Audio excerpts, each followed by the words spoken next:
भगवान ने जो ये वचन बोला कि मनुष्य अपने स्वभाव के अनुसार ही चेष्टा करता है। जितने प्राणी हैं उनकी जो चेष्टा है वो अपने स्वभाव के अनुसार होती है और ये स्वभाव जन्म जन्मांतर के अर्जित संस्कारों के अनुरूप होती है। तो पूर्व की शरीर यात्रा में जिन जिन शरीरों में होता हुआ मनुष्य यात्रा करता है वह तत्त स्वभाव के संस्कारों को धारण करता रहता है और उसमें जो प्रबल संस्कार होते हैं उसी के अनुरूप उसको नवीन शरीरों की प्राप्ति होती रहती है और इस कारण से वह मनुष्य अपने संस्कारों के द्वारा संचालित होता है। तो इस स्थिति में निग्रह किम करिष्यति, ये जो निग्रह है ये क्या करेगा, क्या कर सकता है, ऐसा बोल जाते हैं। मैंने अगर उन संस्कारों के विपरीत हमको कुछ करना हो तो वह थोड़ा मुश्किल बात दिखाई है। तो इसकी जो करती है मैंने इसका जो निर्णय है वो ये नहीं करना चाहिए कि क्योंकि मनुष्य अपने स्वभाव का अतिक्रमण नहीं कर सकता है स्थान बना, क्योंकि मनुष्य अपने स्वभाव का अतिक्रमण नहीं कर सकता है इसलिए उसको स्वभाव बदलने का प्रयत्न ही नहीं करना चाहिए। ये निर्णय, यह वाक्य जो भगवान ने बोला है उसका ये निर्णय नहीं करता। यहीं पर सारे जो निग्रह के शास्त्र हैं, धर्म के शास्त्र हैं, वह सब के सब निरर्थक है। तो यह जो भगवान ने वाक्य बोला है निग्रह किम करिष्यति, इसका तात्पर्य है कि उसमें उसको अधिक प्रयत्न की आवश्यकता है। अपने संस्कारों पर प्रयत्न करने की बुद्धिमत्ता पूर्वक विवेक पूर्वक उसको अधिक प्रयत्न की आवश्यकता है। इसलिए फिर आगे उसके उपाय भी बताते हैं। छठे अध्याय में भी बताएंगे अभ्यास संबंधी उपाय, यहाँ बुद्धि संबंधी उपाय बताते हैं भगवान। स्वभाव के आगे समर्पण कर देना यह मनुष्य की समझदारी नहीं है। अगर कोई व्यक्ति झूठ बोलता हो और वो ये सिद्धांत बना ले क्योंकि मेरे स्वभाव में झूठ बोलना है, तो अब मैं क्या कर सकता हूँ। ये जो समर्पण है संस्कार के आगे, यह मनुष्य जीवन का वैशिष्ट नहीं है। ऐसा उसको नहीं करना चाहिए, नहीं तो वापस उसी योनि में चला जाएगा जहाँ पर स्वतः सिद्ध समर्पण है, वहाँ फिर कोई आवश्यकता नहीं। इसके अंतरंग पहलू पर थोड़ा ध्यान देना कि जीवन की व्यवस्था में ये वाक्य भगवान के कैसे चरितार्थ होते हैं, क्यों निग्रह की आवश्यकता है और क्यों नहीं संभव है कि इच्छा और बुद्धि इनके बीच में जो सामंजस्य है, वह सामंजस्य मनुष्य को बिठाना पड़ता है। और मनुष्य का जितने प्राणी हैं उनमें इनके सामंजस्य को बिठाने की जरूरत है। स्वाभाविक रूप से जो एक उपलब्धि है वो ये है कि हमारे अंदर इच्छा होती है। सभी प्राणियों के अंदर इच्छा का प्रादुर्भाव होता है, लेकिन उस इच्छा के पीछे एक बुद्धि भी उदित होती है। वह बुद्धि जब उस इच्छा की विरोधी हो जाए तो समझना चाहिए यहाँ हमारे निग्रह की आवश्यकता है। और अगर इच्छा के पीछे बुद्धि की समर्थन मिल जाता है तो समझना वह इच्छा पूरी करने के योग्य। ये साधारण सा नियम है। तो बुद्धि जो है, हमने कल परसों बोला था, बुद्धि हमेशा सत्य की पक्षपाती नहीं होती। चाहे पापी की बुद्धि हो, चाहे पुण्यात्मा की बुद्धि हो, बुद्धि का स्वभाव है कि वो सत्य का पक्ष लेती है। इसलिए जब भी इच्छा का उदय होगा उसके पीछे बुद्धि अपना कार्य अवश्य करती है। यह मनुष्य जन्म है, मनुष्य शरीर का वैशिष्ट है। यह पशुओं में नहीं होता, अन्य प्राणियों में नहीं होता। तो वहां से यह सूत्र मिल जाता है कि अच्छा अगर बुद्धि उस पर समर्थन देती है या उसका विरोध करती है, वहीं से धर्म की स्थापना, धर्म का उदय, अभ्यास और निग्रह की आवश्यकता जन्म लेती है। इस प्रसंग में जो भगवान ने कहा निग्रह थोड़ा कठिन है, लेकिन किया जा सकता है। कैसे किया जा सकता है? इंद्रियों के विषय में व्यवस्थित है, ठीक है, और राग द्वेष पूर्वक व्यवस्थित है। इसमें हम जो काम कर सकते हैं कि इंद्रियों को उनके विषय से पृथक नहीं कर सकते, लेकिन इससे संबंधित राग और द्वेष पर काम कर सकते हैं। जो रागात्मक बुद्धि है, जो द्वेषात्मक बुद्धि है, समझ है, उस पर काम किया जा सकता है। और ऐसा होने से जो परिणाम जीवन में सामने आता है कि विषय की पराधीनता नहीं रहती। तयोर्ना वशम आगच्छेत्, तो उनके वश में मत आओ। वश में आने का मतलब हो गया अब उनकी पराधीनता नहीं होगी। अभी कैसे होता है?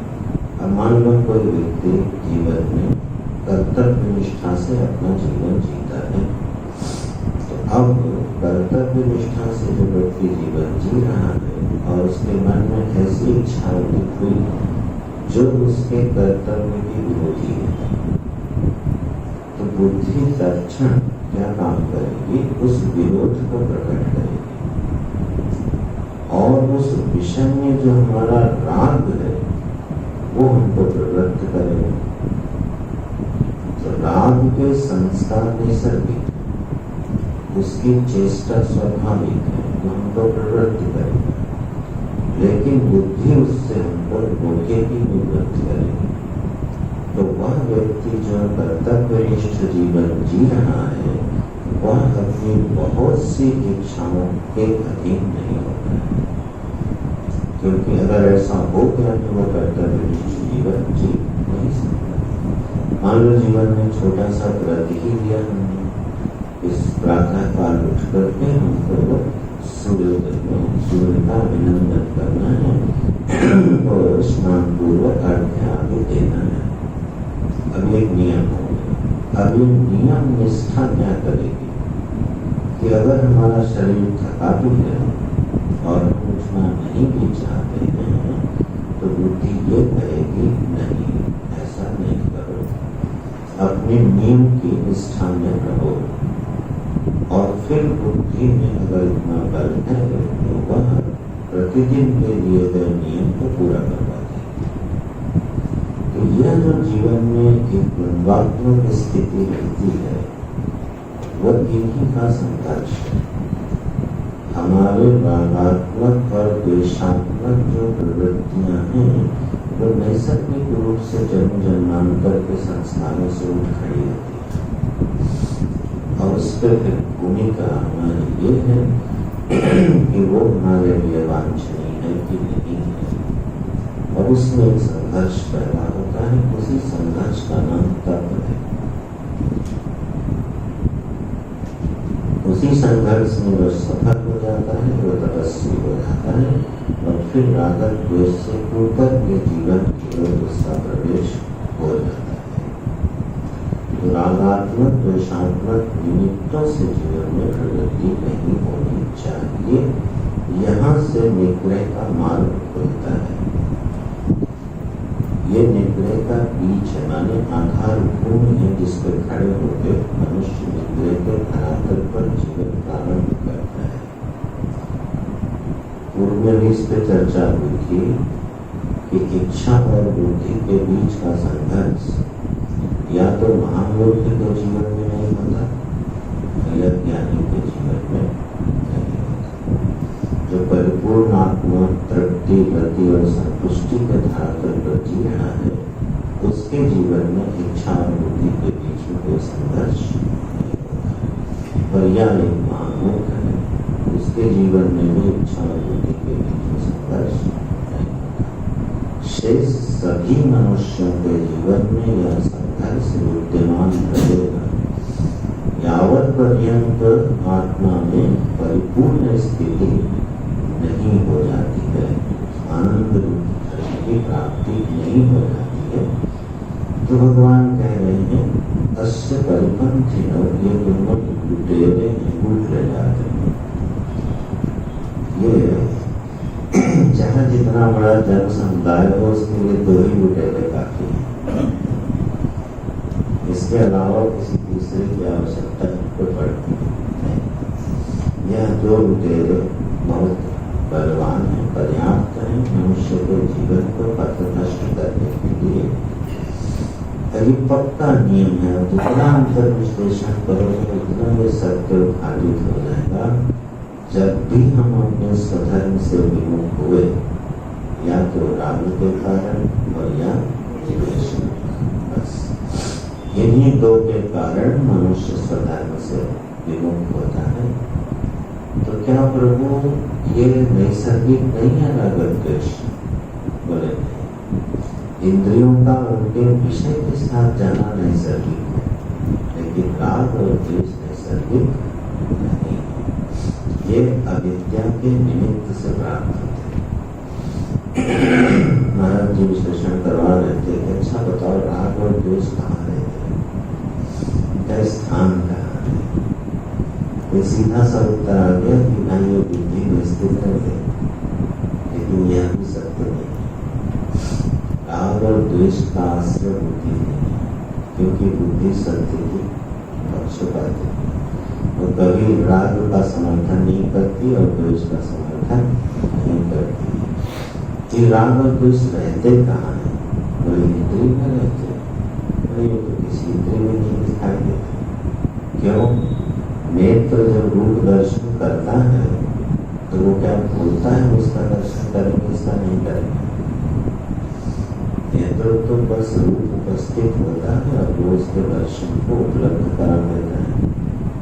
जैसे सूर्य का प्रकाश बिना किसी आदत को इसके सबको प्रकाशित कर देता है, उसी तरह हमारी प्रत्येक इंद्रिय उपस्थित विषय के साथ बिना रागत द्वेष के जुड़ती है।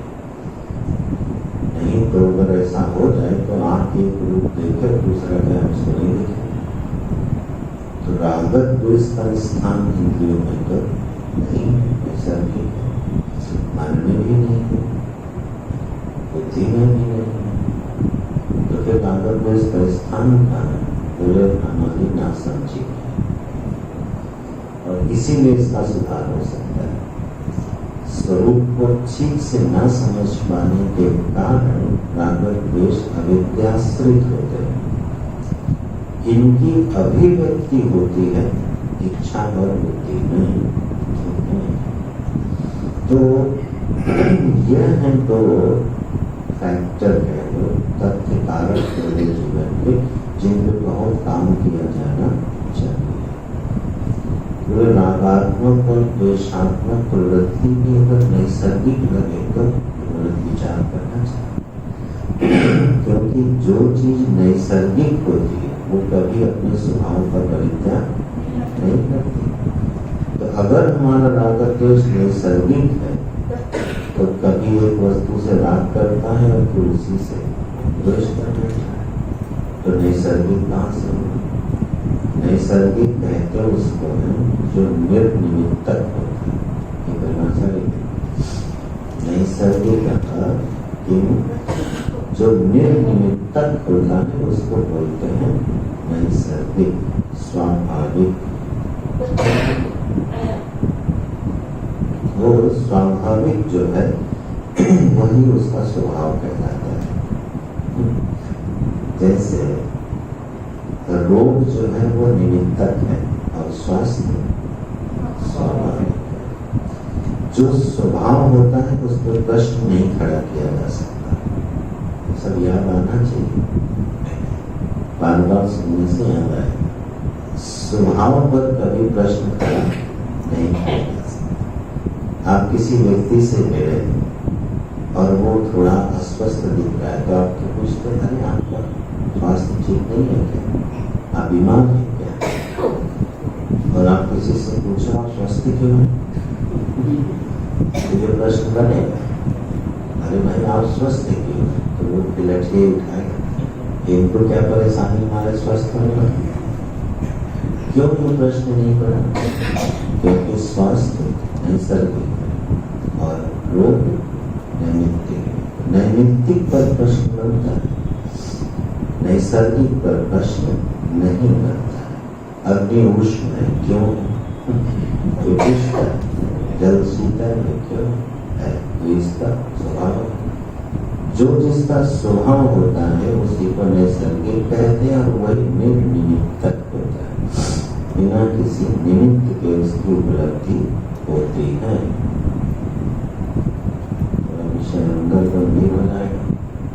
अविद्या जो है वो निमित्तक है कि निर्निमित्तक है?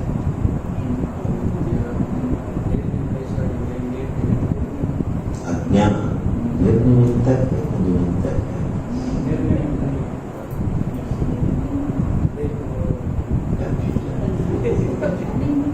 थोड़ा भय भी लग रहा है। क्या होता है? थोड़ा कॉन्फिडेंस है। निर्निमित्तक है। अज्ञान का कोई निमित्त होता नहीं है। ज्ञान निमित्तिक है, लेकिन अज्ञान क्या है? निर्निमित्तिक है। ठीक है, तो अज्ञान नैमित्तिक होने से क्या हो गया? नैसर्गिक हो गया। इसलिए अविद्या क्या है? नैसर्गिक। इसी के साथ अगला नियम आएगा, जो नैसर्गिक होता है वो अनादि होता है, जो निर्निमित्तक होगा वो नैसर्गिक होगा, स्वाभाविक होगा, जो नैसर्गिक होगा वो अनादि होगा। जैसे अज्ञान है, तो अज्ञान अनादि होता है कि नहीं? कैसे ये भी समझाया गया था कि यहाँ तक है, मुझे जर्मन भाषा का अज्ञान है, ठीक, कब से? कब से?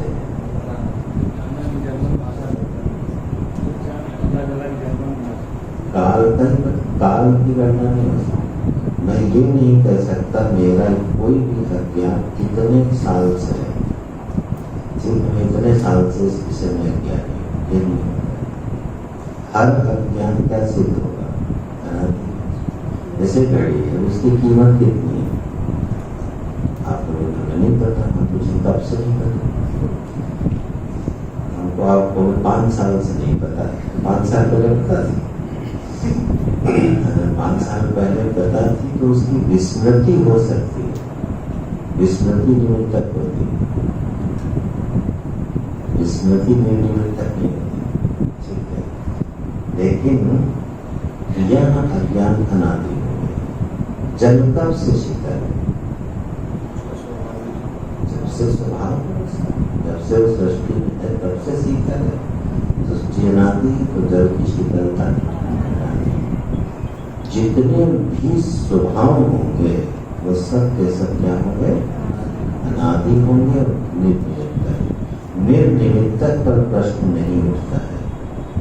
भगवान अगर यहाँ ये बात कह रहे हैं कि राग और द्वेष इनके वश में नहीं आना चाहिए, इसका मतलब ये निर्निमित्तक नहीं है, इनका कोई न कोई निमित्त है, और निमित्त अपाय वस्तु अभाव, उस निमित्त को हटा देने से इनका अभाव हो जाता है। तो जीवन में जो नासमझियाँ हैं वो नासमझी हटाने से आप देखना राग और द्वेष में रूपांतर, मूल नासमझी हट जाए तो इनका अभाव हो जाता है। लेकिन भिन्न भिन्न धरातल पर इनके रूप बदलते रहते हैं राग और द्वेष। हमारे जीवन में इन्हीं निमित्तों से राग आता है और फिर वो निमित्त पूरा हो जाने पर उससे राग हट जाता है। बच्चों को खिलौने में बड़ा राग होता है, लेकिन काल के निमित्त से क्या होता है? और राग की निवृत्ति हो जाती है। तो इसमें निमित्त क्या बना?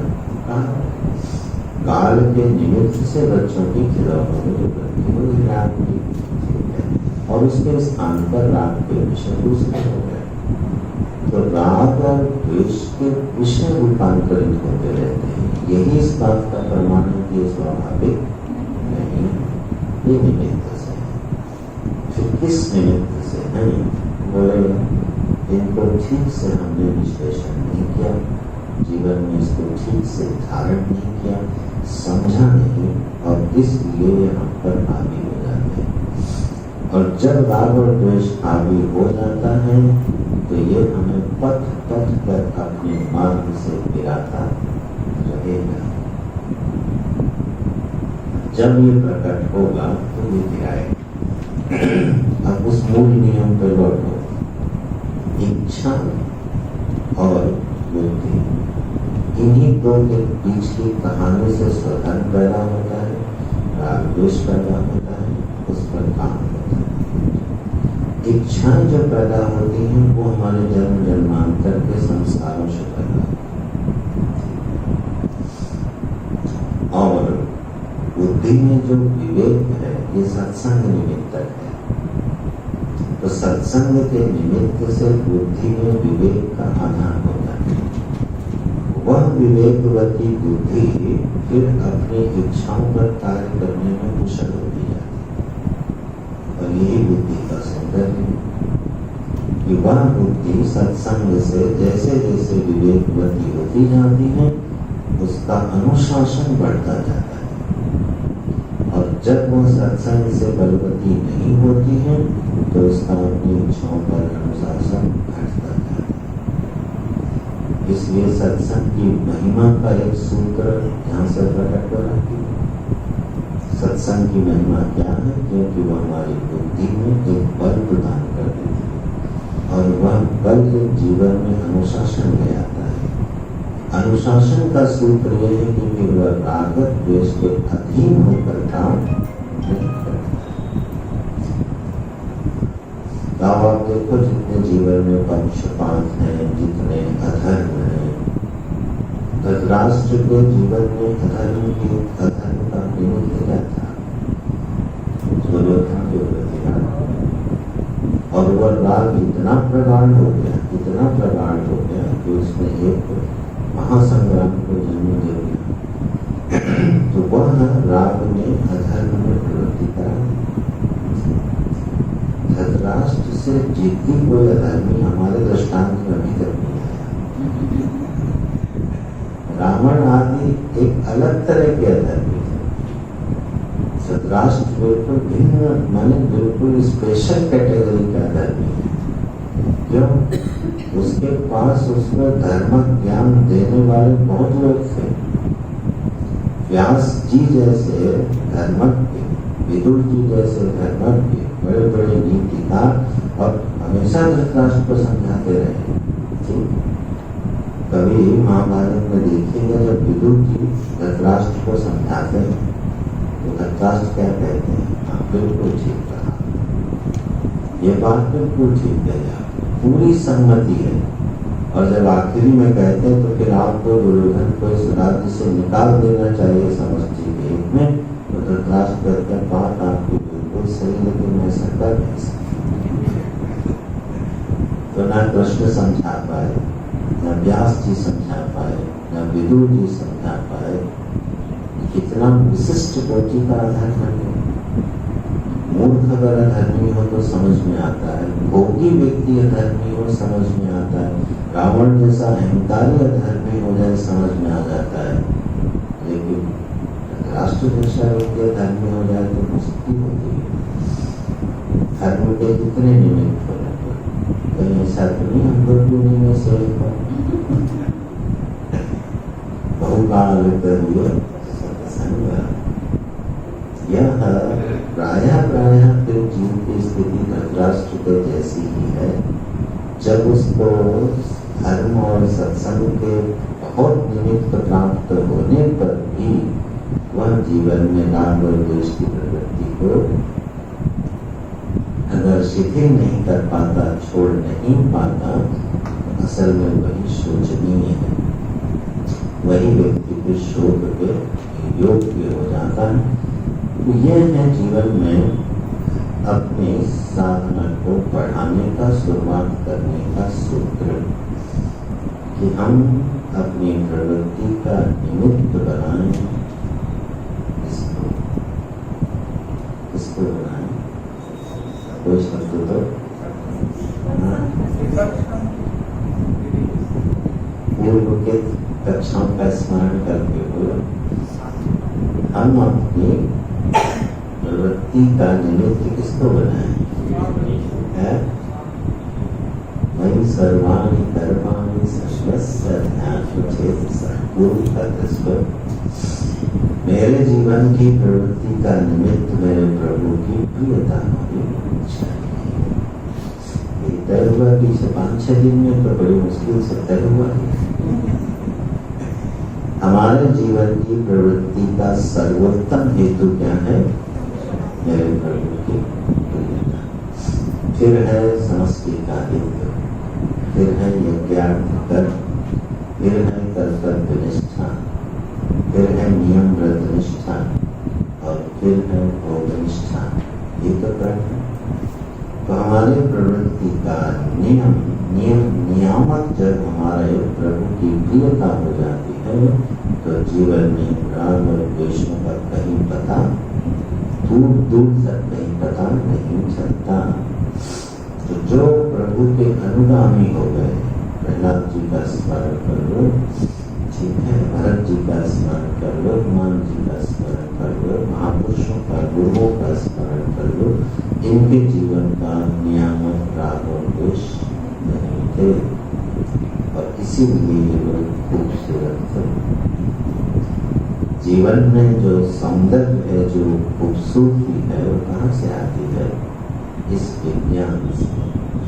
कि जब हम इन महानतम मूल्यों को धारण करके इसके अनुसार व्यवहार करते हैं तो वह युद्ध भी सौंदर्यशाली हो जाता है। युद्ध जैसा घोर कर्म भी प्रशंसनीय हो जाता है, वंदनीय हो जाता है, क्योंकि वहाँ राग और द्वेष की बुद्धि हट गई। यही तो भ्रम अर्जुन को हो गया। युद्ध शुरू होने से पूर्व बहुत उत्साह है, करूँगा, तो उस समय शायद निमित्त था द्वेष। अगर समष्टि या धर्म निमित्त होता तो मोह उसको होता ही, लेकिन संभवतः उसके मन में था द्वेष। लगता तो यही है कि सभी पांडवों के मन में द्वेष था। भीम को सबसे ज्यादा द्वेष था दुशासन से, था। पानी पी के कर जाते थे दूसरे हमारे परिवार, तो द्वेषास्पद थे। अर्जुन की दृष्टि में भी वो दृश्य सारे उपस्थित थे, जो अन्याय और जो उनके साथ अत्याचार पांडवों के द्वारा हुआ, धृतराष्ट्र के द्वारा हुआ, उसमें अर्जुन के मन में द्वेष भाव हो जाए। द्वेष भाव से युद्ध जो होगा उसको बदला बोलते हैं, धर्म युद्ध नहीं होता। जब हम द्वेष से प्रेरित होकर के हिंसा करते हैं उसको बोलते हैं बदला लेना, ठीक है। और जब हम धर्म निमित्त किसी को दंड देते हैं तो उसको बोलते हैं स्वधर्म का पालन करना। अब जब किसी को फांसी देता है तो वो द्वेष निमित्त नहीं होता, तो वो प्रशंसनीय हो जाता है, लोग उसकी प्रशंसा करते हैं, इसलिए इस कठोर अपराधी को फांसी देने में नहीं देना, प्रशंसनीय हो जाता है। और कोई किसी का पर्स चुराने के लिए उसकी हत्या करते तो कितना उसको बुराई मिलती है, अपयश मिलता है। तो द्वेष निमित्तक जो प्रतिक्रिया है वो बदला होती है, वो चाहे जिस रूप में आए, ठीक है। विश्लेषण करोगे तो दिन भर ये मजेदार काम होते रहते हैं, दिन भर हल्का फुल्का राग द्वेष सभी से होता है।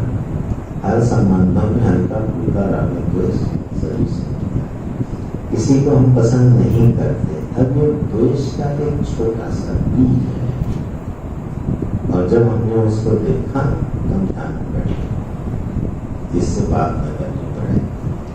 और अगर तुझे मित्र आ गया तो ध्यान करते हुए पता चल गया कि वो आए तो ध्यान छोड़ दो, तो प्रवृत्ति का निमित्त क्या हो गया? पूरे दिन आप देख लीजिए, पूरे जीवन इनका प्रभाव जानता रहता है। इसीलिए निग्रह की परिस्थिति बोला गया है, थोड़ा इसमें मेहनत लगती है। अच्छा, प्रयोजना वशम आगच्छेत हे अर्जुन, इनके अधीन मत हो, और क्योंकि ये तुम्हारे जीवन के बहुत बड़े धन को लूट ले जाएंगे, क्योंकि ये राग द्वेष परिपंथनी है, इसलिए अब व्यावहारिक उपाय देखो क्या बता रहे अगले श्लोक। श्रेयान् स्वधर्मो विगुणः परधर्मात् स्वनुष्ठिता, स्वधर्मे धनं श्रेयः परधर्मो भयावहः। ये सिद्धांत का व्यावहारिक रूप है। पूर्व के श्लोक में भगवान ने जिस सिद्धांत की स्थापना की है उसका आचरण कैसे करना है, व्यवहार में लाके उनके साथ उनका दमन कैसे करना है, ये शुरुआत होती है अपने स्वधर्म के पालन से। तो श्रेयान् स्वधर्मो विगुणः, विगुण होने पर भी, थोड़ा अंगहीन होने पर भी, निकृष्ट होने पर भी, दिखने पर भी, ये अर्जुन हमारा स्वधर्म क्या है? श्रेष्ठ है। किससे श्रेष्ठ है? पर धर्मात् सुअनुष्ठिता, सुअनुष्ठिता माने बहुत अच्छी तरह से पालन किया गया। ऐसे बहुत अच्छी तरह से पालन किए गए पर धर्म की अपेक्षा से अपना जो थोड़ा निकृष्ट दिखाई देने वाला भी स्वधर्म है, लेकिन अर्जुन को अधिक श्रेयस्कर माना जाता है। ये इसका शब्दांत है। तो जो हमारा स्वधर्म है वह पहचान करके कदम रूप कार्य करते रहना, ये राग द्वेष को मिटाने की पहली दवाई है। ये हैवी डोज नहीं है, लाइट डोज। हैवी डोज का रिएक्शन हो जाता है। हैवी डोज क्या होगा? सांख्य बुद्धि।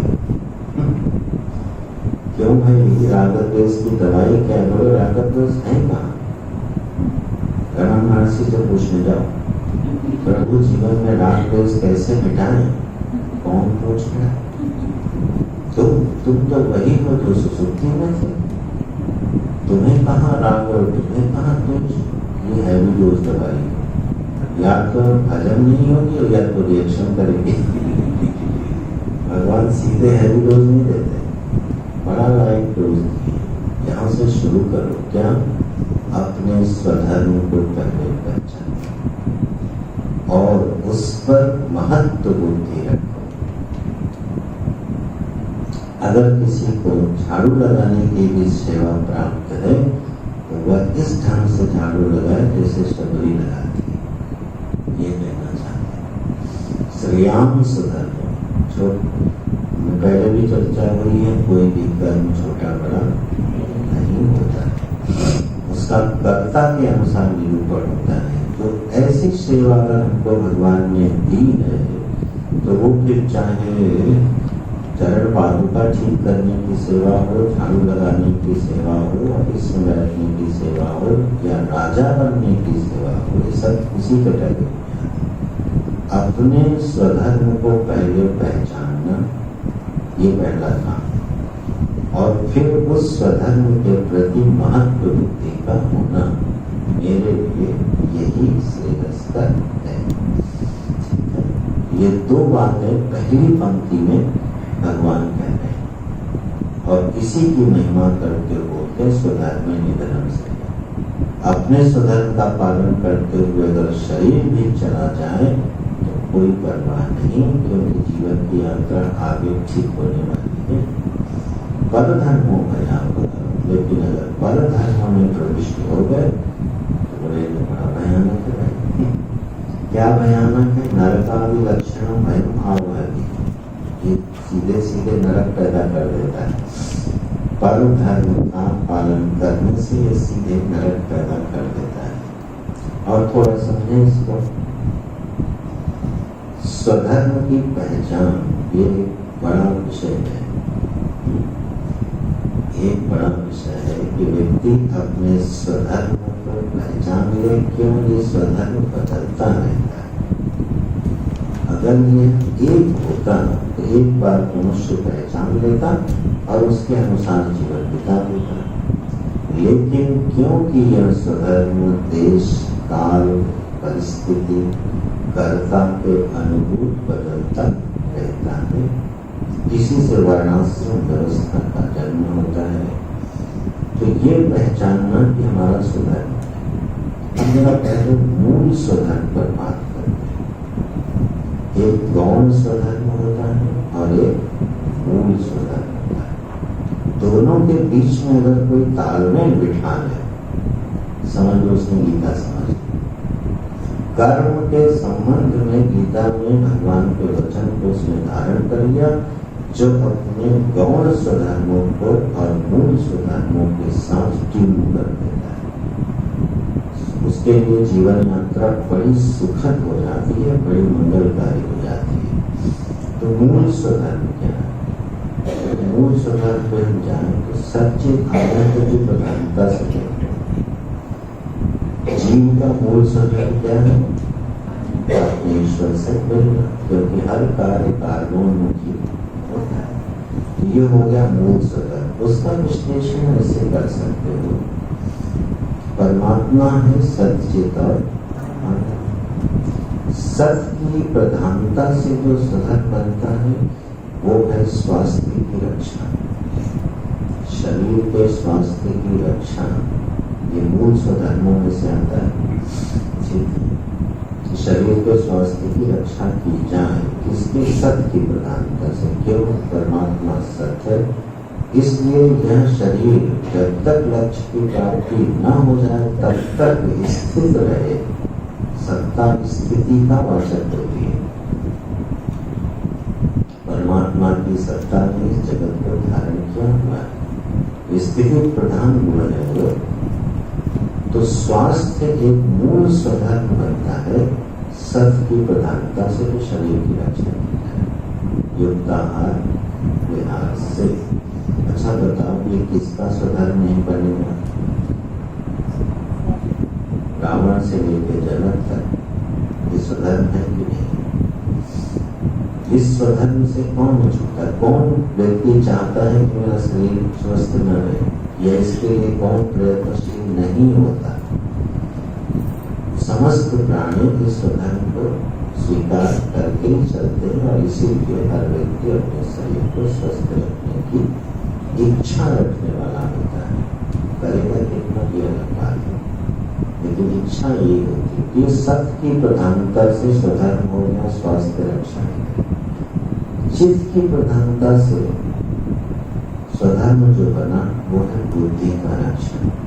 चित्त माने ज्ञान होता है, तो बुद्धि का रक्षण ये मूल स्वधर्म की श्रेणी में आता है कि हमारी बुद्धि सही समय पर सही निर्णय ले सके, ऐसी सामर्थ्य बुद्धि में बनाए रखना, ऐसे निमित्तों पर प्रयास करते रहना जिससे हमारी बुद्धि बिगड़े। अगर कुसंग से हमारी बुद्धि बिगड़ती है तो कुसंग का त्याग होना चाहिए। सत्संग से हमारी बुद्धि उत्कर्ष को प्राप्त होती है तो सत्संग का ग्रहण होना चाहिए। तो सत्संग स्वधर्म हो गया जीव का, सत्संग करना, और कुसंग निषिद्ध हो गया। तो चित्त की प्रधानता से जो स्वधर्म बना वो है अपनी बुद्धि को संभाल के रखना, इसको बिगड़ने नहीं देना। ठीक है ना? आनंद की प्रधानता से जो स्वधर्म बनता है वो है maximum happiness for the maximum people for the maximum time.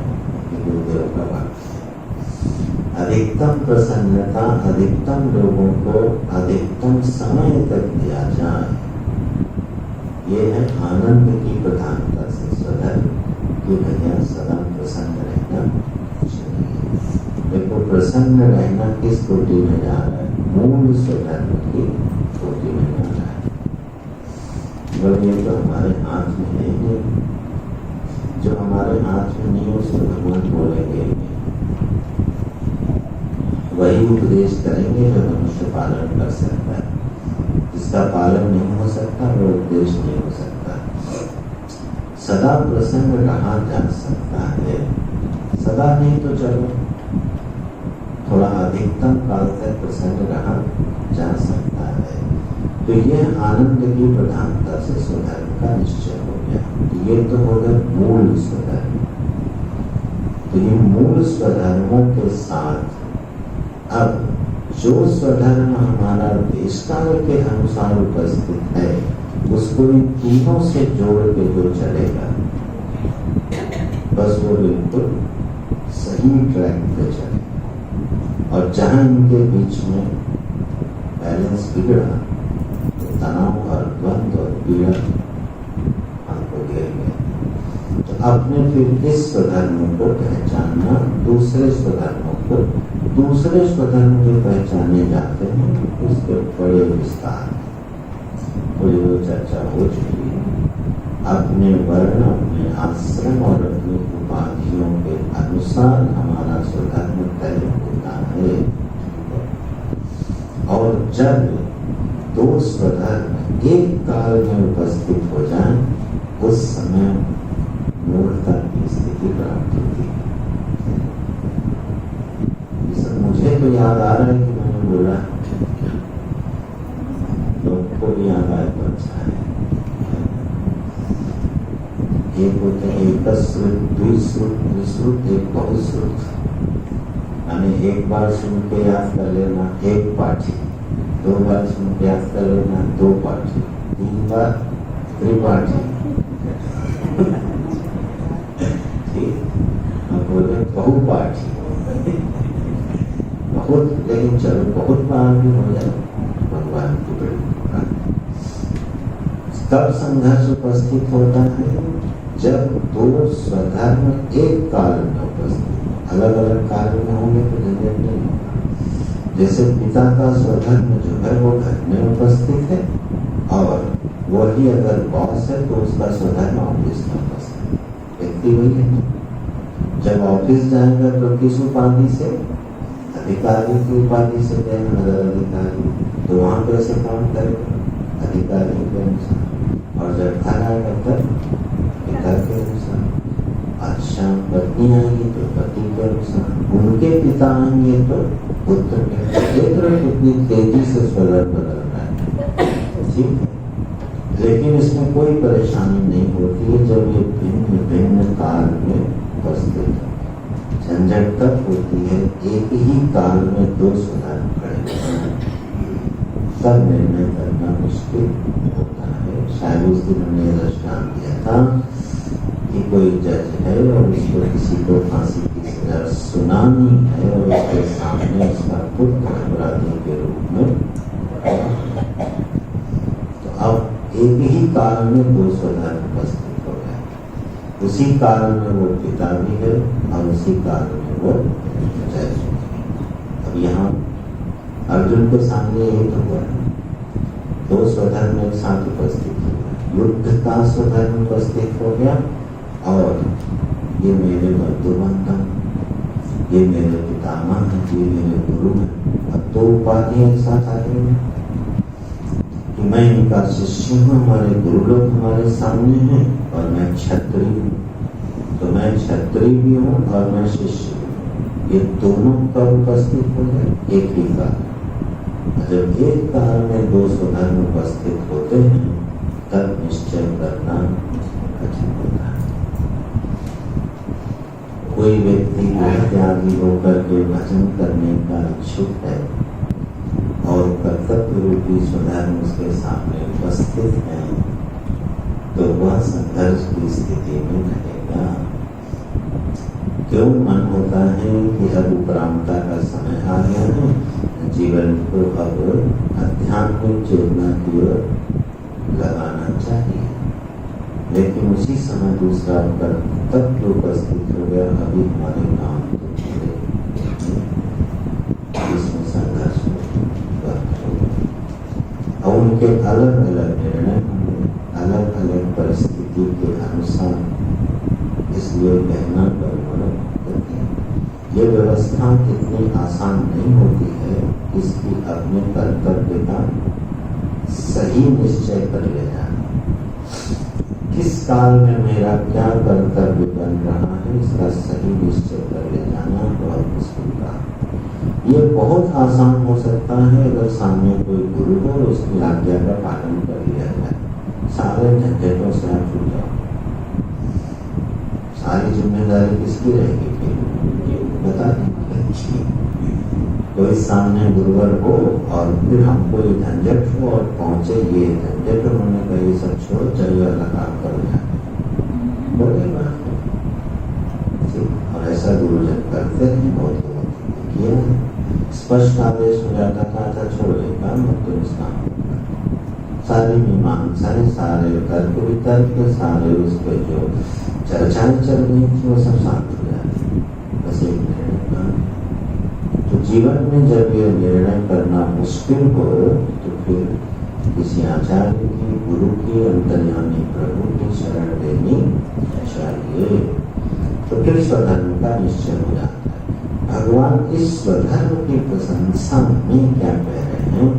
Arjun, हम अपने स्वधर्म का निश्चय करते हुए अगर उसमें हमारा निधन भी हो जाए, जीवन भी पूरा हो जाए, तो भी चिंता की कोई बात नहीं है, क्योंकि वह श्रेयस्कर होगा।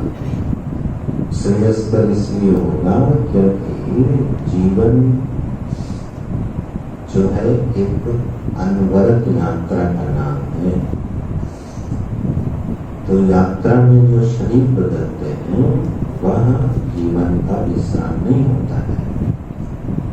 मेरा पूरा था ना बोलिएगा, मृत्यु जीवन का एक पड़ाव है, मृत्यु विश्राम नहीं।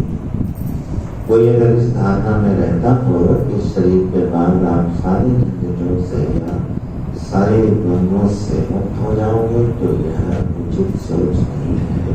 मृत्यु एक पड़ाव है। तो जीवन की यात्रा पूरी भी हो जाती है तो अगली कहाँ से शुरू होगी? बेहतर तरीके से शुरू होगी। इसलिए अपने स्वधर्म का निश्चय करके और उस पर डटे रहना। तो पर धर्म की बात यहाँ कहाँ आ गई? पर धर्म की बात इसलिए भगवान कर रहे हैं कि कई बार हमको दूसरे का काम अच्छा लगता है और अपना काम खराब। ठीक इसी अध्याय में यही तो बात है। अर्जुन को सन्यासियों का काम इस समय बड़ा अच्छा लग रहा है। हमको इच्छा लेने जाने दो, मुझे राज्य से क्या करना है, मैं एक सन्यासी की भांति अपना जीवन जी लूंगा। ये तो बोल रहे हैं ना। और भगवान कह रहे हैं ना, तो इस समय क्या स्थिति हो गई है? स्वधर्म को छोड़ करके पर धर्म अच्छा लग रहा है, पर धर्म में रुचि हो गई है। अब जैसे मान लो कोई ऑफिस में चपरासी हो और उसका काम जो है वो कर रहा है और जो उसके उच्च अधिकारी हैं वो कमरे में बैठ के अपना काम कर रहे हैं।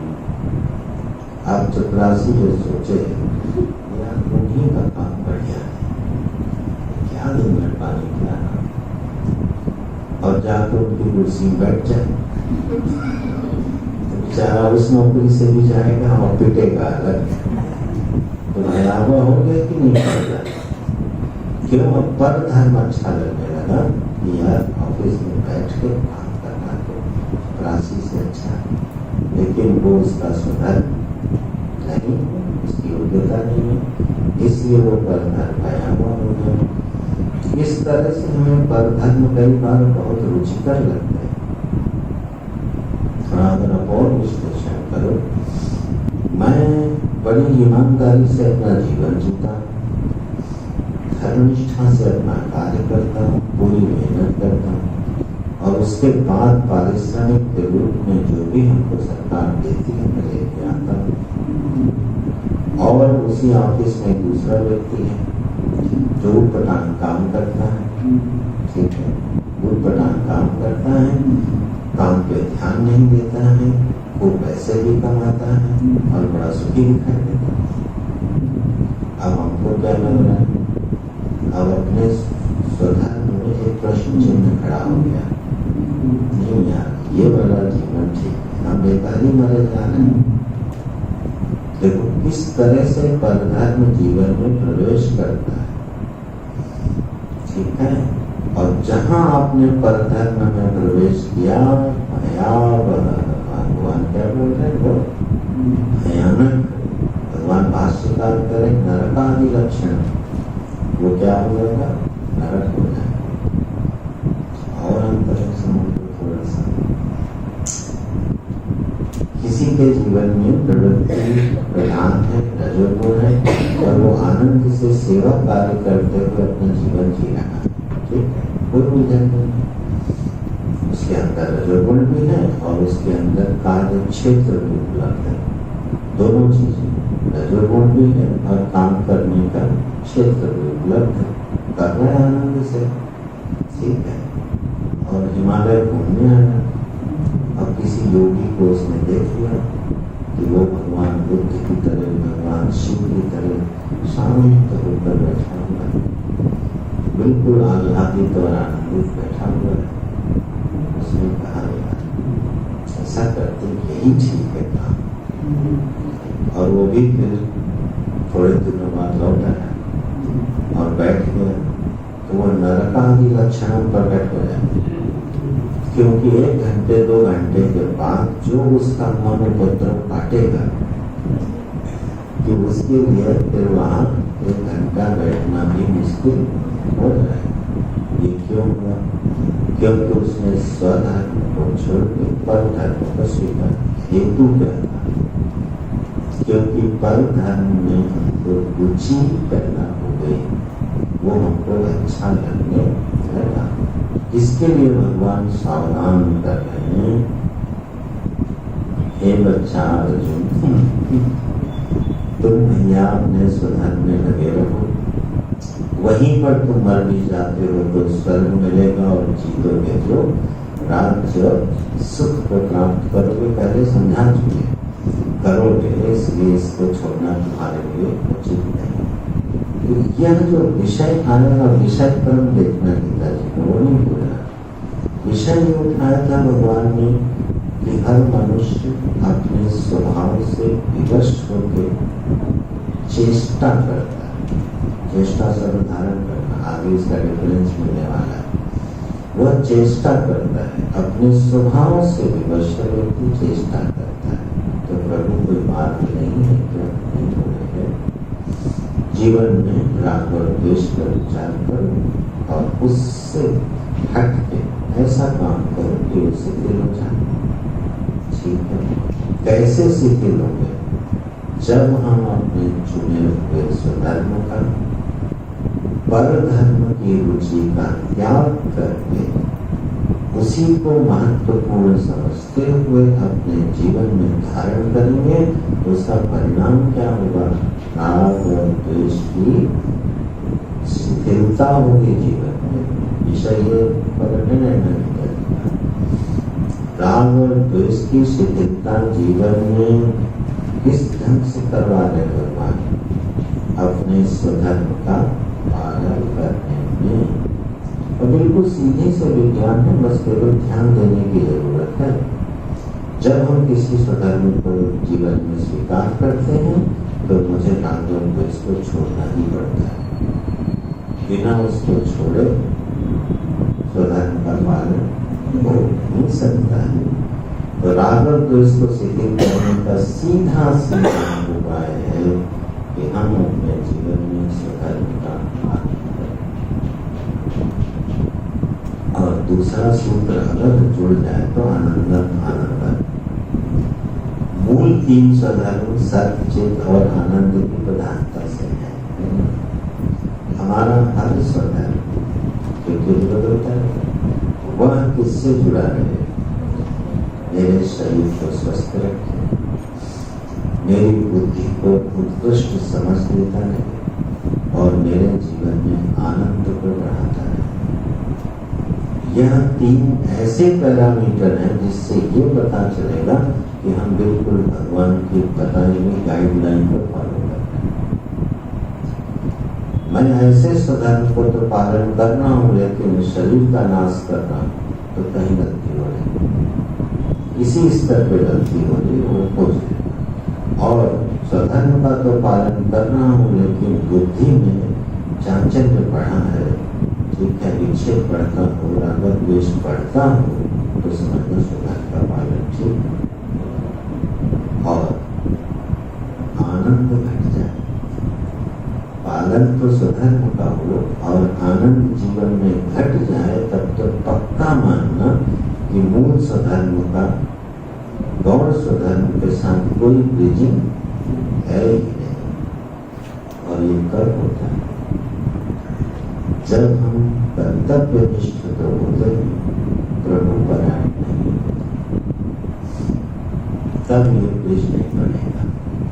कर्तव्य निष्ठा इतने हो जाओ, चांस के लिए अपने जीवन का बलिदान कर दो, लेकिन अगर उसमें प्रभु परायणता नहीं है तो वह सच्चिद आनंद वाले स्वधर्म के साथ जुड़ेगा, जुड़ ही नहीं सकता है। इसलिए हमने भी देखा है, आपने भी देखा होगा कि एक बिल्कुल अपने कर्तव्यों का पालन करता हुआ व्यक्ति निष्ठा से, अपने पिता के कर्तव्यों का पालन करता हुआ, अपने ऑफिस के दायित्वों का बड़ी निष्ठा से पालन करता हुआ व्यक्ति भी विक्षिप्त रहता है, तनाव में रहता है, टेंशन में रहता है, प्रसन्न नहीं रहता, स्वास्थ्य की रक्षा नहीं कर पाता है ना, और बुद्धि की समझ को सुधार नहीं पाता। कर्तव्य निष्ठा में उसकी कोई कमी नहीं। उसने अपने सुख छोड़े, अपनी रुचियां छोड़ी, उसने अपना त्याग छोड़ा, लेकिन उसके जीवन में 3 चीजें नहीं है तो वो बीज छोड़ दिया। उसने अपने कर्तव्य का संबंध परमात्मा से जोड़ा। इसी बात को श्रीमद् भागवत में पहले ही सुखदेव भगवान जी बोल रहे हैं, धर्मो स्वनुष्ठितस्य पुंसाम् नोत्पादयेत् यदि रति श्रमेव हि केवलम्। धर्मस्य स्वनुष्ठितां पुंसां विश्वक्सेन तथा श्रेयः नोत्पादयेत् यदि रति श्रमेव हि केवलम्। कोई व्यक्ति जीवन भर अपने कर्तव्यों को बहुत अच्छी से पालन करता रहा, लेकिन उसके जीवन में प्रभु का अनुराग पैदा नहीं हुआ, बड़ी कठोरता से कहते हैं उसने जीवन भर श्रम नहीं किया। इसका दृष्टांत है कोलू का पैर। सब कठोर उपदेश कोलू का पैर। कोलू का पैर जीवन भर चलता है लेकिन पहुंचता नहीं।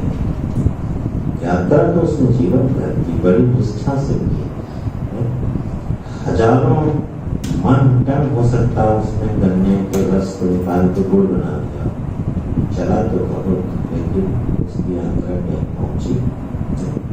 कर्तव्य निष्ठा का ये दृष्टांत मिलता है शास्त्रों में। कर्तव्य निष्ठ होना बहुत अच्छी बात है, लेकिन प्रभु परायणता के बिना वह सूखी सूखी सी है। शायद हमें से बहुत लोग इसके शिकार, बहुत लोग इस पर बार बार विचार करना। सच्चिदानंद रूपी मूल स्वधर्म के साथ समझौता नहीं होना चाहिए। उसको अगर हम ट्यून कर ले जाते हैं तो हमारे से जो क्रिया होगी वो स्वधर्म नहीं होगी। फिर भरत जी को धर्म का पालन नहीं करना पड़ता। राम जी कहेंगे भरत जो तुम करोगे वही धर्म होगा। इतनी बड़ी बात हो जाती है। क्यों? जिसको अपने मूल स्वधर्म पर दृष्टि टिकी हुई है, उसके जीवन में अधर्म दिख सकता है लेकिन वह धर्म होता नहीं। ये बहुत बड़ा अंदर का एक विज्ञान है। कर्म के संबंध में भगवान इसको अलग अलग धरातल पर लाके प्रकट करते हैं। तो राग द्वेष की शिथिलता जीवन में प्रयोजन होना चाहिए। उसका शुरुआत होती है स्वधर्म पालन से। स्वधर्म का निश्चय होता है सम्यक सत्संग गति बुद्धि से। वो प्राप्त होती है गुरु आचार्य की सेवा शरण में जाने से। इसलिए पूरा जीवन कैसे बनेगा? जीवन में गुरु हो गए, आचार्य हो गए, शास्त्र हो गए, तदनुसार स्वधर्म का निश्चय हो गए, और ये सब कुछ भगवत प्रीति को समर्पित हो गए। यह है कर्म का सबसे सुंदरतम रूप। सबसे सौंदर्यवान व्यक्ति वो है जो इस तरह से अपने जीवन में कर्म को सजा देता है। तो यह जीवन में उपस्थित हो गए इसका अभ्यास बड़ी शिद्दत से होना चाहिए, बड़ी आतुरता से होना चाहिए। भगवान के वचन को समझने की इच्छा होनी चाहिए। इस तरह से यहाँ प्रकरण यहाँ पर भगवान पूरा करते से दिखाई देते हैं। अगले प्रकरण का बीज उपस्थित कर देते हैं, वह प्रश्न बन जाता है अर्जुन का। लेकिन आप जब विषय बनाओगे ना गीता जी का, इस 35वें श्लोक पर आके यह कर्म संबंधी विषय भगवान ने किस तरह से क्या बोला, कहाँ से शुरू हुआ था? कहाँ से शुरू हुआ था? प्रश्न से। हाँ, ऐसा लग रहा है, लेकिन थोड़ा सोचो कहाँ से शुरू हुआ था? कर्मण्येवाधिकारस्ते मा फलेषु कदाचन कर्म फल हेतु पे संतोष करना। जहाँ से भगवान ने कहा अब मैं तुम्हें योग बुद्धि संबंधी ज्ञान देने जा रहा हूँ, लगभग वो 40वां श्लोक होगा। वहां से यह एक प्रकरण उठाया था भगवान ने, मनुष्य के जीवन में कर्म का स्वरूप क्या होना चाहिए। और तीसरे अध्याय के 37वें श्लोक पे आके भगवान ने अपने प्रकरण को पूरा कर दिया। यह कर्म विषय के संबंध में भगवान का मत है, भगवान का निश्चय। ये विषय लिखते जाना, जब भी कभी मौका मिले ये उठाना कि किस विषय को कहाँ से कहाँ तक लाए थे और उस पर के भविष्य में चिंतन होता रहे। नारायण चलो प्रश्न संवाद कर देते हैं। अब यहाँ पर जब पूरा हो गया तो हम लोगों पर प्रभाव करने के लिए अर्जुन ने भगवान से प्रश्न पूछे। यदि प्रश्न नहीं पूछा जाता तो प्रवचन तो पूरा हो गया। इससे तो ये लगता है कि बात 18वें अध्याय तक नहीं माना तो बड़ा अच्छा है। बीच में कहीं भी मान जाता तो उसके बाद की गीता गाय, बीच में कहीं भी मान जाता वो 18वें अध्याय तक उठा के रखा और 700 श्लोक भगवान से प्रकट करा। ठीक है, जल्दी मानता ही नहीं, कुछ ना कुछ बीच में खड़ा कर देता है प्रश्न, तो फिर भगवान उसको सुनाने लगते हैं। अब प्रश्न खड़ा कर दिया, ये प्रश्न का बीज स्वयं क्योंकि भगवान ने अपने वचन में दिया था और वो था मनुष्य अपने स्वभाव से विवश होकर कार्य करता है। सदृशं चेष्टते स्वस्याकृते ज्ञानवानपि तो निग्रह किं करिष्यति। ये परिस्थिति तो ये जो है अर्जुन के मन में प्रश्न उठा देता है। क्या चल पाठ करो इसको। अथ केनं प्रयुक्तोऽयं पापं चरति पुरुषः अनिच्छन्नपि वा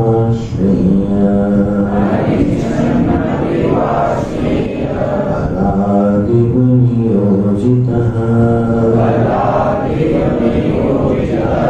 कामयेष क्रोधयेषः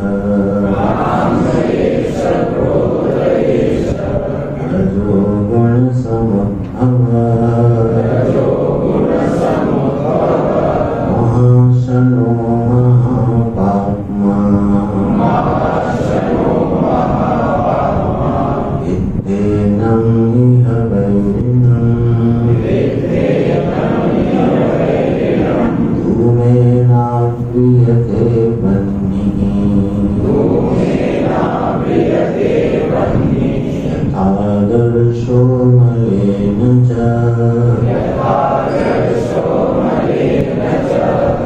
यथोल्बेनावृतो गर्भः तथा तेनेदमावृतम्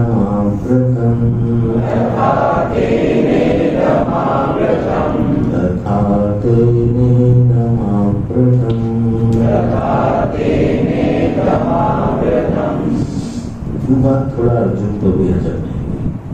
निग्रह क्यों? तो प्रश्न को जरा घुमा के पूछा जा रहा है। हे वार्ष्णेय, खूब संबोधनों का प्रयोग है परस्पर एक दूसरे के लिए, है ना। एक बार शुभम नोट करना चाहिए अर्जुन के कितने संबोधन आए और भगवान के कितने संबोधन आए, क्योंकि इसका भी गीता में बड़ा महान है। शायद हमने पहले दिन बताया था ना, अच्युत संबोधन गीता जी में 3 बार है और तीनों बार अर्जुन ने दिया है। एक बार सर्व साकार परमात्मा से पूछा, एक बार सर्व निराकार परमात्मा से पूछा और एक बार निर्गुण निराकार। और संबोधन क्या है वहाँ? तो उसका महात्म्य क्या है कि तीनों स्वरूपों में दिखने पर भी प्रभु आपके स्वरूप में कोई विकार नहीं आता है, इसलिए संबोधन क्या है? अच्छे। तो उस विश्लेषण से हमको लगा कि हर संबोधन का एक मर्म होना चाहिए। एक दिन जरा नोट करना है। अनिच्छन्नपि वाष्णेय, एक वृष्णिवंश में उत्पन्न होने वाले प्रभु अचानक कहाँ से याद आ गया? वृष्णिवंश में आए हो, रिश्तेदारी याद दिला रहा हूँ। हमारी आपकी कोई रिश्तेदारी भी है, क्योंकि भगवान किस वंश में आए थे? वृष्णिवंश में। अर्जुन किस वंश में है? भरतवंश में। तो इनका संबंध क्या था? वृष्णिवंश में हुए वसुदेव जी, वसुदेव जी की बहन है कुंती, वसुदेव जी की बहन है कुंती, है ना। और भगवान कृष्ण की हो गई बुआ, तो कुंती गई भरतवंश में। तो भरतवंश का संबंध किस वंश के साथ हो गया? वृष्णिवंश के साथ। तो अर्जुन जरा याद दिला रहा रिश्तेदारी। हे महर्षि, हम तुम्हारे रिश्तेदार भी हैं। ठीक है, जरा थोड़ा ख्याल रखना हमारा। भगवान कहते हैं भैया हम रागत द्वेष से प्रयुक्त होते नहीं, तुम्हारी रिश्तेदारी किसी काम आने वाली। हाँ, तुम्हारी प्रपत्ति काम आ रही।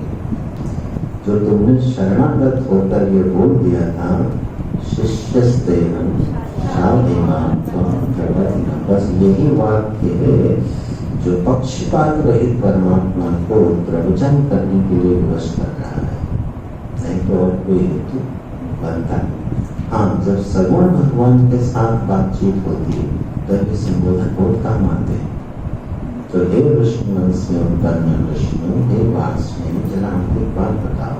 बोले क्या? अच्छा, आपने बात कही, ठीक है, कौन सी भाई? प्रकृति ज्ञानवान अभी वाली बात आपने कही। तो केवल तो अयम पुरुष पापम चलते, यह मनुष्य किसके द्वारा प्रयुक्त होकर के पापों में रमण करता है, उसमें चला जाता है, उसका आचरण करने लगता है।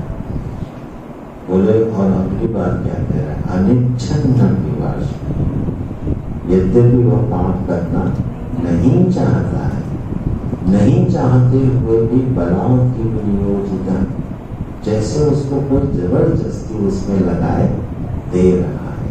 एक अनुभूति जीव की कि यद्यपि पाप जो है वह नहीं करना चाहता है, लेकिन उसको लगता है कोई है जो उसको बलपूर्वक कहाँ लगा दे रहा है? पापों के आचरण में। हम देखो यहाँ जो शब्द आया है वह है चरति। भगवान ने जो शब्द बोला था वो था चेष्टा। चेष्टा और चरति का अंतर समझना। चेष्टा जो है वो स्वाभाविक होती है, ठीक है, इसलिए वहां शब्द प्रयोग किया भगवान ने चेष्टा। सदृशम चेष्टते स्वस्याः प्रकृतेः, जो मनुष्य के जन्म जन्मांतर का स्वभाव है उसके कारण मनुष्य क्या करता है? चेष्टा करता है, स्वाभाविक होता है उसके लिए। लेकिन जब पाप में प्रवेश करता है तो ये स्वाभाविक नहीं होता। उसके शब्द क्या है? चरति। वह उसका आचरण करता है, और आचरण हमेशा कर्तृत्व भोक्तृत्व की प्रधानता से बुद्धिपूर्वक निर्णय का परिणाम है आचरण। कर्तृत्व भोक्तृत्व पूर्वक बुद्धि के द्वारा समर्थित और असमर्थित जो क्रिया है उसको बोलते हैं आचरण। तो यह चरति जो पाप में नियुक्ति है, इसको अर्जुन ने भी स्वाभाविक नहीं माना। तो उसका प्रश्न थोड़ा सा वहां से मिलते हुए एक नया प्रश्न बन रहा है कि ये पाप में मनुष्य क्यों प्रवृत्त होता है? कौन है उसको जो पाप में लगाता है? बोले बोला तो था संस्कार, बोले नहीं, अनिच्छा, इच्छा न करते हुए भी बलात् लगा देता है। चलो ये थोड़े से अंतर में पहलू पर दृष्टि डालना कि मुझे थक रही हो। ये जो पाप में प्रवृत्ति है। और अर्जुन का जो ये प्रश्न है देखो क्या मैं अनिच्छा इच्छा न करते। अच्छा पाप है और यह हो और इच्छा न करना ये भी संस्कार जन्य है कि नहीं? समझ रहा है? अनिच्छा न इच्छा नहीं करना ये भी संस्कार जन्य होना चाहिए, तभी तो इच्छा नहीं करेगा। पकड़ना बात, मैं झूठ बोलता हूँ मान लो, स्वाभाविक है, मान लिया थोड़ी देर के लिए, मेरे संस्कार क्या झूठ बोलने, और पीछे से बुद्धि करे झूठ नहीं बोलना चाहिए, तो इसका भी तो संस्कार होगा। अगर इसका संस्कार नहीं होता तो प्रतिपक्ष में ये इच्छा क्यों खड़ी होती कि मुझे झूठ नहीं बोलना चाहिए? इसका मतलब संस्कार कैसे हैं? दोनों हैं। जरा भगवान भाष्यकार के सौंदर्य पर भी दृष्टि डाल लो। क्या चीज? विवेक तो वो विवेक बुद्धि में आई कहाँ से? संस्कार है। सत्संग सुना किसी जन्म में, उसका संस्कार भी पड़ा, वही संस्कार उपस्थित होकर क्या कह रहा है? झूठ नहीं बोलना चाहिए। तो यह काम नहीं करना चाहिए, इसका भी संस्कार है कि नहीं है? नहीं होता तो आप कभी ये नहीं कर सकते थे मुझे ये काम नहीं करना, ये ठीक नहीं है। इसका मतलब दोनों के संस्कार पड़े हैं। मैं कहाँ ध्यान दिलाना चाहता था? हाँ, जरा 33वें श्लोक में भगवान भाष्यकार की महिमा, 33वें श्लोक में भाष्य की तीसरी पंक्ति है, प्रकृति नाम पूर्वकृत धर्मादि संस्कार वर्तमान जन्मादौ अभिव्यक्तः। क्या कहा?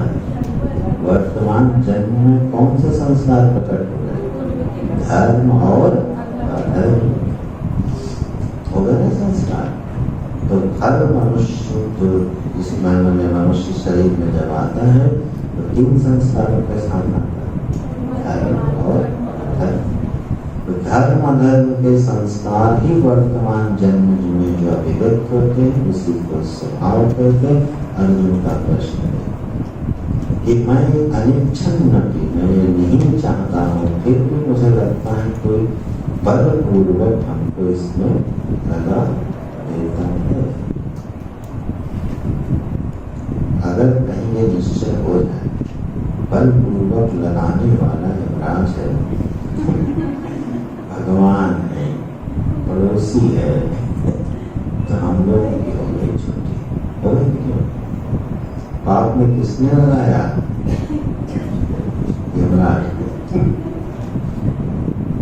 तो दंड किसको मिलना चाहिए?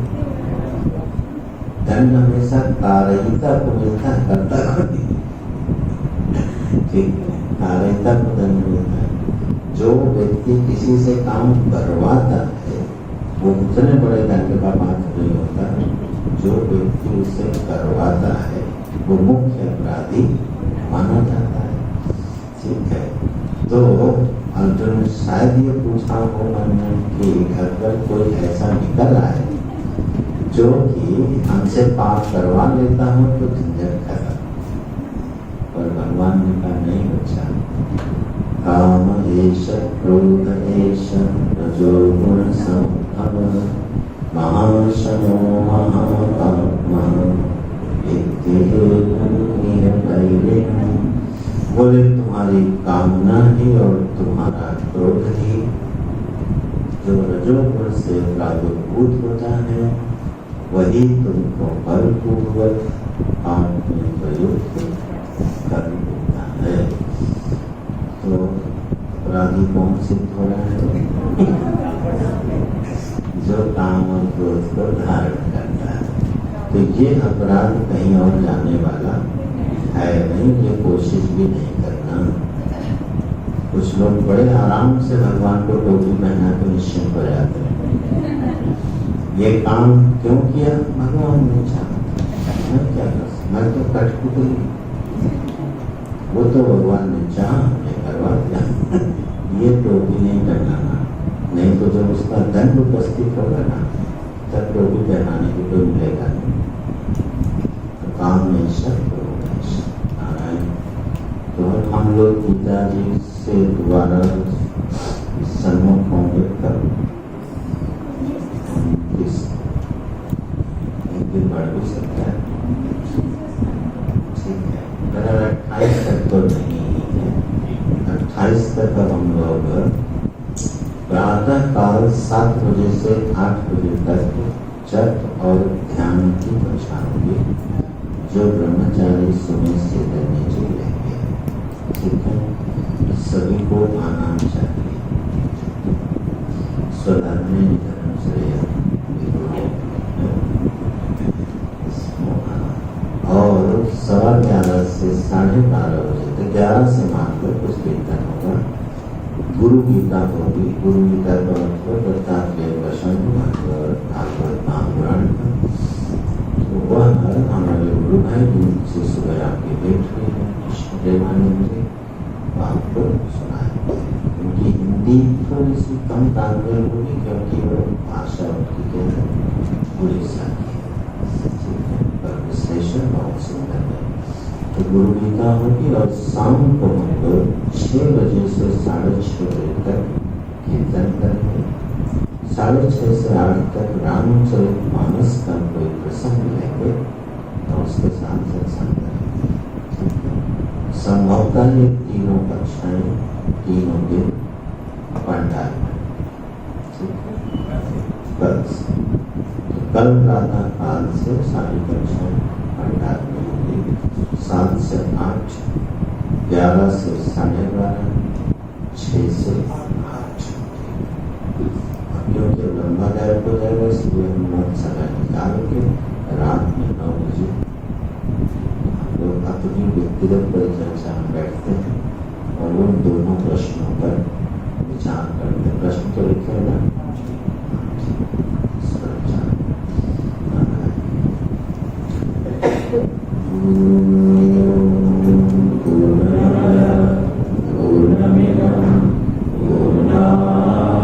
पूर्णमुदच्यते